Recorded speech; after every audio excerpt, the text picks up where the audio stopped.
I'm Ben from Broil King. This is actually part one of our Do More series. It's meant to be an instructional series of videos that we're going to hopefully do weekly. And we're here to teach you how to do more with your Broil King grill and your Broil King grill accessories. So today, myself, our very talented camera person Caitlin, and Jeremy over there, we're going to show you some things you can do with your rotisserie on your Broil King grill and really how it works. So you just bought your Broil King. It came with a rotisserie. So what? How do I use this thing? What are the tips, the tricks, and the techniques we need to know to use it to its best, to get that perfect rotisserie chicken, that perfect prime rib, that perfect rotisserie leg of lamb? So let's kind of start with what it is. So you got the grill. It came with a rotisserie. It's got this knob on the side. It's got this swingy weight thing. We've got two skewers on here, if it's a Regal 490 like this. The bigger grills come with more of these forks. And then over here we got a motor. But let's look a little bit more closely. So this is the full rotisserie rod, and it's kind of the main piece of the rotisserie kit. So this handle is also the screw that locks the counterbalance, which is what this thing is here, in place. Another lock ring right beside it. We've got a bushing here that lets the rotisserie spin easily in the casting on the barbecue. Two heavy-duty forks to lock your meat in place, because you don't want it flopping around inside the grill and getting hung up. You want it to actually sit in there firmly and rotate as it cooks. And then the motor on the side here, it's a deluxe, what we call auto-reverse motor. So if something does get hung up in your grill, the motor actually makes it spin completely the opposite way. It's kind of the anatomy of the grill. Mounts onto this handy bracket. When you're not using your rotisserie motor, you just take it off, put it inside for storage. So, put it back on there. We'll go back to this. All right, so when you're working with a rotisserie, cooking grid's out. I'm leaving this one in just for some comparison stuff when we're talking about cooking. But when you're cooking with a rotisserie, take your cooking grids out. So I've removed this main grid. We're gonna take out the warming rack. We don't need that either. Set that off to the side. And then basically your meat's gonna get a chance to spin freely in here, in front of that rear burner if your grill came with one. It's not completely essential, but it's gonna be the best experience with rotisserie chicken. We'll talk a little bit more about that in a bit. And then you're gonna wanna take a drip pan, I believe I've got one right here, and you're gonna wanna put it underneath the meat, directly below where it sit, inside the grill. So when you're getting to do a rotisserie cook, a couple things that I want you to be aware of, because it's really important when you're rotisserie grilling. Take your rotisserie rod first before you put any meat on it, and put it into the grill. So see the end there? Square end, square fitting on a rotisserie motor. We want to slide it right in so that it sits deep into the rotisserie motor. That's what's going to hold it in place and help it spin. But what keeps it in there? Well, that bushing piece that we talked about earlier that sits over here, you want that thing locked in nice and tight. Now, see where I've got the screw? If I were to put the screw on the other side, there's a chance that it could rub on the inside of the casting here. So we're going to put the screw to the inside. I'm going to take a handy screwdriver, and I'm going to put a little bit of force on the rotisserie rod, and then pull the bushing, and then tighten it up like this. And that way the bushing pushes on the rotisserie rod to keep it inside the motor. As it's spinning, there's no chance that it can back up and fall out, because you don't want this to stop spinning when you're cooking. So once I've got that locked in place, we can kind of talk about step 2. So we've got a rotisserie rod that's ready to go. We're going to take this fork off. Are we going to put the meat on? No way. Not yet. You want to take your other rotisserie fork, and you want to figure out where center is. So Caitlin, let's take a look at this burner here. All the way over here on the left, we've got ports, and they go all the way over to where the spark generator would be here on the right. If we're cooking one chicken, we want to have that sit in the center. It's going to look great. It's where it's basically going to cook best. So we're going to take our rotisserie rod, we're going to put it back in, drop it in like so. We'll find kind of where the center is, and we'll lock in that first fork. Because once that's locked in, we know where roughly center of the grill is. So then we can take this thing, and when we head over to Jeremy there to get everything set up, we know where that chicken's going to sit on the left. As soon as he puts that fork on to the right side, everything's locked in place and ready to spin. That's the grill. That's how the rotisserie works. But what else do we need? You know, we've got grill accessories here. So this rod's going to get hot while you're cooking. Since it's going to get hot, you need some heavy leather grilling mitts, or any heavy grilling mitts that you're going to have that are going to actually take the heat of this when you take it off the grill. we want to baste that chicken with goodness. So we need a basting set. Nice bowl, good basting brush to go along with it. We need, as we saw on the grill, we need a drip pan. So we've got a handy drip pan. And in the Broil King line, we've got them in either the disposable aluminum pans or good reusable stainless pan. This one here you can actually hook up to with the grid lifter. It's my favorite to use. We obviously need a cutting board for prep and carving. And we're working with poultry, so you need a thermometer. Those are the tools that you're going to need for this. But what about spice? So we've got a full line of Broil King spices that you can use. We've got a barbecue rub, we've got a KC barbecue rub, we've got a perfect steak. You're going to need that as your base. And then anything you build on top of it. So when we're basting the chickens later, we've got a mixture of our perfect barbecue rub, a little bit of thyme, a little bit of garlic, some olive oil. We're going to baste that onto the chickens as they go. Add a little bit of flavor to them. All right, so we're going to go over to Jeremy here. He's going to do all the actions. I'm going to do the narration. And get this chicken ready to go. So we've got that first fork in place. We've got the bushing set in place. The counterbalance here is going to be a bit of a pain. So since we don't need it yet, I'm going to take all of the tension off it, and it can just spin freely. Now, the first thing he's going to want to do with this chicken, he's got it out, he's got it cleaned, he's taken off any of the store-bought ties that are on it. When you're looking at it, when they butcher the chicken, there's going to be some areas that might have a little bit of extra feathers, so usually that'll be at the top. So you take a look at the top of the bird, maybe there's some extra feathers, extra skin up there. You can trim any of that off if you'd like. At the bottom, and I'll just wait for him to do this, at the bottom, when they go into the cavity of the chicken, you end up with these two flaps of skin at the bottom. There's a lot of chicken fat on it. It will never cook up as crispy and delicious as any of the rest of the skin on the bird. So what we'll generally do is we'll just cut that off. So we'll take off that entire flap on both sides.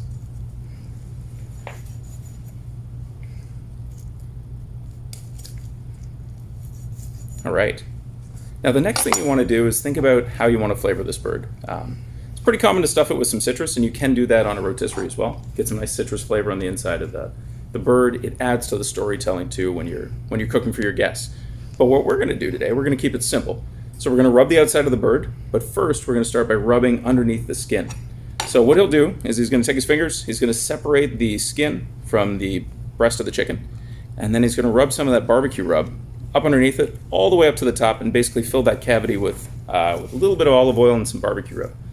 Now what this does is it gets the flavor directly onto the meat itself. The skin makes a pretty good barrier that prevents a lot of that flavor from getting to the meat below. So if you cook a chicken that's got that beautiful skin and the skin peels away after you're done cooking it, whoever ends up with that tasty piece of skin has most of the flavor stuck to it. If you do it this way, you've got flavor on the meat and flavor on the skin, just builds it up in layers. So he's going to rub a bunch of the barbecue rub and some olive oil onto the breast, between the skin, and then he's going to rub up the outside of the chicken as well. All right, while he's doing that, I'm going to talk about cook times. One of the biggest questions I get when it comes to cooking chickens is, how long does it take? Is it an hour, hour and a half? And that varies greatly. I've cooked chicken throughout North America, a bunch of spots in Europe. Depending on the chickens, that cook time can vary greatly. A very lean chicken cooks quick, and a fatty chicken takes a lot more time to cook. It's got a lot more moisture. So always go by doneness. When that chicken hits, I like to say 170 because it's the easiest number to just pinpoint for most people. When it hits 170 in the thickest part of the thigh or the thickest part of the breast, it's ready to serve. And it's going to be nice and juicy on your rotisserie. Anything past that and you're getting into potentially dry chicken, anything below that, and you don't want to be serving anyone something that's raw, especially in any of those areas that are tied tight or pinned tight on the rotisserie. So always check the temperature throughout. When you get close to a recommended time around an hour and a half, check that. If it's done early, great. If it takes longer, who cares? The perfect chicken will be ready when it's ready. So he's got this all rubbed up. We've already got a rotisserie fork pinned in place. Now he's going to start pinning the chicken onto the rotisserie. So if you want to grab the rotisserie rod there, Jeremy. All right, so you can go in through either the head or the butt on the chicken. Doesn't matter which one's first. When he goes in through the butt this way, he's going to go partially in, and then he's going to pick up the other fork without taking the chicken off the board. You want to keep the chicken on the board. It keeps your counter nice and clean. So just kind of work your way through slowly. Don't stab yourself in the hand. And then as he starts to get into the chicken, the bottom end where the legs are is a little bit more tricky because you want to use those forks to trap the legs. Because if you trap the legs with the forks, you don't actually have to tie them with any of the twine. And then a quick tip on twine. I'm just going to put this in front of the camera here. If you pre-cut your twine, you don't have to handle this with those chickeny hands. So pre-cut your twine, and you don't end up with raw chicken guck on your bolt of twine. So you can see how he's got the legs pinned, and then he's just going to use the other fork to hold the top. And when you're pinning into the top, just pin as much of the breast and body cavity as you can. If you can get 3 forks into the top of the chicken, that's perfect, because that's lots and lots of hold. Perfect. You see the way that he's got it? The 2 short forks go between the breastbone and right behind the spine, and then the 2 main forks go right into the chicken breast, so you got lots of hold with this thing. And when he puts it together, he's pinning it tight, but not too tight. You're not completely squishing the chicken, but it's got a nice hold. So Jeremy, just give that thing a shake and kind of show how tight it's on there. So the first thing we see that's wobbling is what? We got wobbly wings. So we've got to tie those down. Now if he ties them on the board here, he could just finagle this underneath and tie it. But the best place to do it is just right on the grill. So Jeremy, come around with the chicken, and we'll just tie this thing up on the grill itself. And you notice we got the counterbalance that's just still swinging around freely. So we're going to use it in just a second. So just drop it in place, but don't put it into the motor. Okay, this is the next thing to watch. I'm going to spin the rod a little bit here, and the chicken is going to want to slump to where it's heaviest. That's where this counterbalance comes in. So now that we know where the chicken's heaviest, on this one spot where that wing's just hanging down, I'll spin it a whole bunch around here to see if we go back to there again. Yeah, that's the heaviest part. So what we're going to do is we're going to take the counterbalance, we're going to go directly opposite, so straight up, and then we're just going to tighten it up and then see if that changes it. Oh, now the counterbalance is the heaviest part, so we got to offset it just a little bit less. So we move that back, lock in place, give her a spin. Pretty close, pretty close. That's pretty good. All right, so now that we've got a good counterbalance against the weight of the chicken so that it spins freely, and this is also lets your motor run for much, much longer. Off-balance loads are not very friendly to a rotisserie motor, so if you can get that load balanced as much as possible, that's super key. So now that we've got our balance, we're going to set the chicken into the motor, drop the bushing down in here so that we know we've got it in the right spot. And then Jeremy, I'll give you some twine. You can tie the wings against the body. If you don't tie the wings up, as they get cooked, the connective tissue starts to break down, any of the fat starts to break down, and there's not a lot holding those wings in place. So tie them against the body, holds them in place, lets them cook up nice and crispy. The tips don't dry out when you do it this way also. And you just end up with chicken wings that are servable rather than just sitting in the bottom of your grill. All right, so our stunt chicken's ready to go. Usually we'll take a knife and trim off a little bit of the extra string here, and this thing's just ready to spin. So now let's go over to a grill that's actually cooking. We can talk about some new things.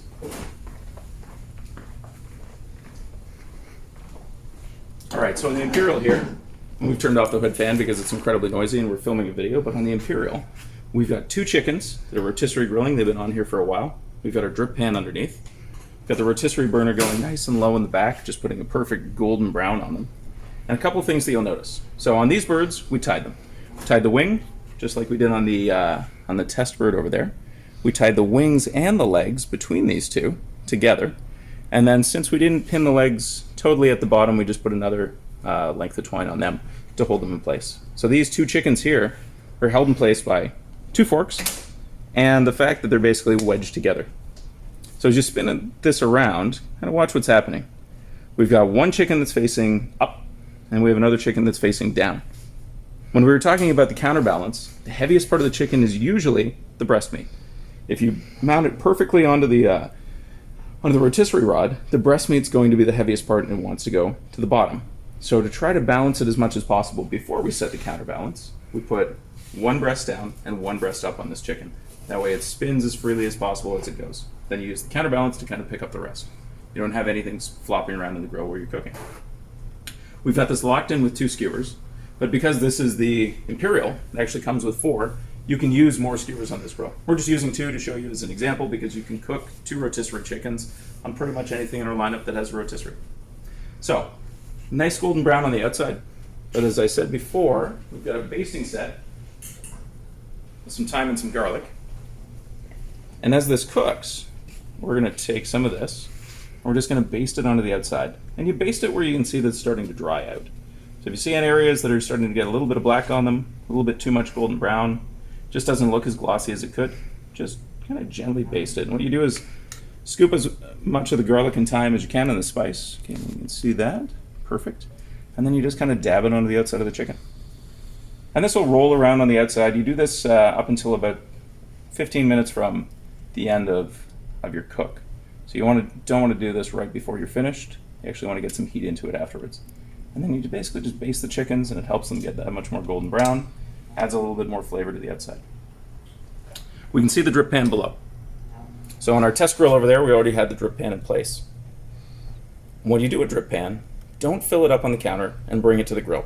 It's an easy way to splash it around and spill it. So when you're getting the grill preheated, when you're getting everything ready to go, put the pan in place, put some citrus, put some onions, put some color and flavor into there, some great aromatics that have a smell, and then add in some juice or water, whatever you want to put into the drip pan while it's sitting on the grill. Prevents it from sloshing around, prevents you from spilling it, just makes it that much easier to work with. Always keep an eye on your drip pan. Like I said at the start, you don't have to cook with just a rotisserie burner. You can rotisserie grill on any Broil King grill as long as you've got a rotisserie kit. So the rotisserie burner gives you some of the best results. This beautiful golden brown that you see on the outside, you're getting that from the direct radiant heat that's coming off of that burner. It's not very intense, but it's giving you this perfect golden brown. But any of these main burners can be turned on to rotisserie cook your chicken. Now here's what you're going to experience. If you were to use the left and right burner, none of that heat's directly below the pan, so you've got a lot of convective heat that just rolls around in the cook box and cooks these birds. You get a lot of the same golden brown, it just takes a little bit longer. If you use all four burners, you're putting heat directly below the pan, which means you're constantly boiling water and you're losing moisture.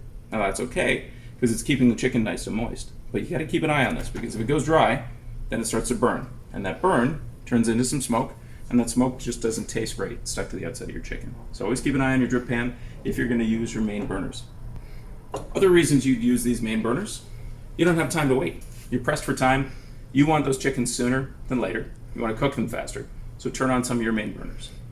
You've already got one going in the back. It has lots of power. So it's very easy to overshoot your target. You don't want to cook a chicken up at 500 degrees. You want to cook a chicken between 350 and 400 degrees.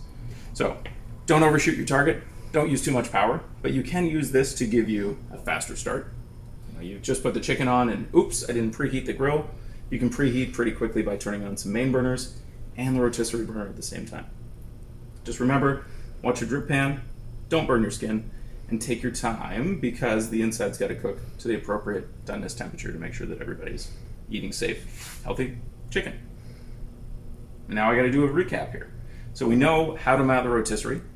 We know how to control the burners. We know why you will use a drip pan and the accessories that we need to make sure that we're doing the best rotisserie chicken. So this is where we get to the challenge portion. So we're starting a new thing called Searing Saturdays. And part of Searing Saturdays is we've got this beautiful rotisserie chicken, but we want to see what you're doing. Knowing what you know now about how to set this up, make your best rotisserie chicken, take a picture of it, post it, tag us, and maybe we can send you some rotisserie grilling accessories to keep you going with your Broil King, creating new content. But like I said, this is a weekly session.